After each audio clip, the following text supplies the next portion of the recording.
Hello everyone and welcome to Tech Tuesday number 4.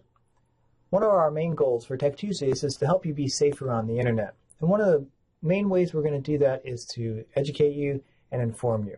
As we begin talking about the internet, I thought it would be helpful to have a really brief overview of the history of the internet because it helps inform and understand the limitations and the strengths of the internet as it exists today. The modern internet, one could argue, begins with the modern electronic telegraph system that crisscrossed the world and the United States. This was an electronic system that communicated one message over one wire over a fairly long distance.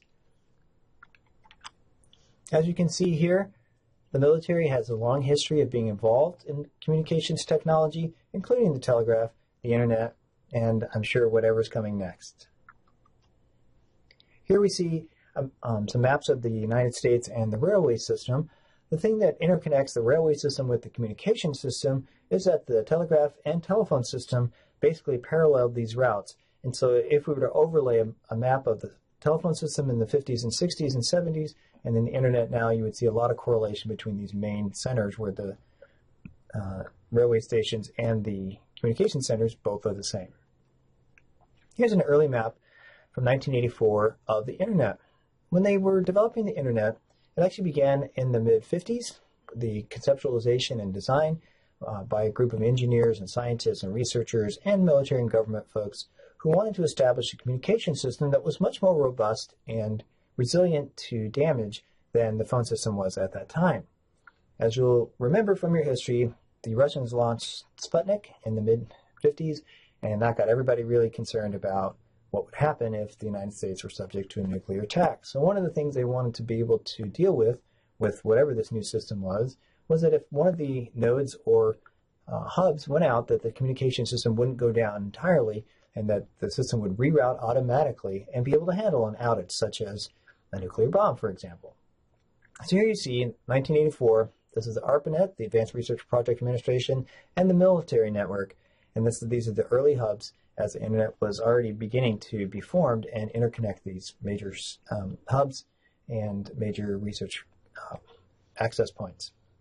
The reason I wanted to show you this internet backbone is that if we were to overlay the historical telegraph system and then the railway system and the telephone system, you see that there's a lot of correlation between these hubs. If you're sending traffic any distance on the internet, you can bet that your traffic, what you're communicating is ending up on one of these backbones that are extremely high volume, high speed connections. These are actual physical connections that allow for internet traffic to be directed all over the world, all over the United States very, very quickly. We'll talk more about that next week when we talk about how the internet actually works.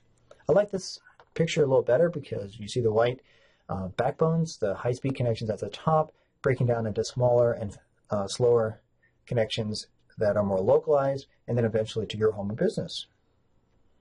And if you were to really map it now, showing the hubs, the interconnections, it would look something crazy like this, breaking down from larger, faster connections to slightly less fast, less large connections until eventually it reaches your home. So here, we're going to end our discussion this week with this image, and I like it for several reasons. One is it's a very recent map of internet activity. You see it going from lighter to darker as the internet activity increases, and you see what happens kind of as day turns into night and then night turns into day. So it's a really fascinating graphic image of what's going on the internet in a given 24-hour period. But here's the downside of this, and what we'll be talking more about next week. These people who participated in this little exercise were not aware that they were participating for the most part. Nearly 500,000 computers were actually hacked by researchers and hackers, and so they were more or less benignly monitored, but who knows how benignly it was. So here in this one image, we see both the strength and the weakness and inherent risk of being on the internet is that you're interconnected, and there is a danger, there's a risk there in always being interconnected. We'll talk more about how the internet works, what it means to be on the internet next week, and hopefully you'll get some more information and increase your awareness on how to be safer on the internet. Thanks so much for watching.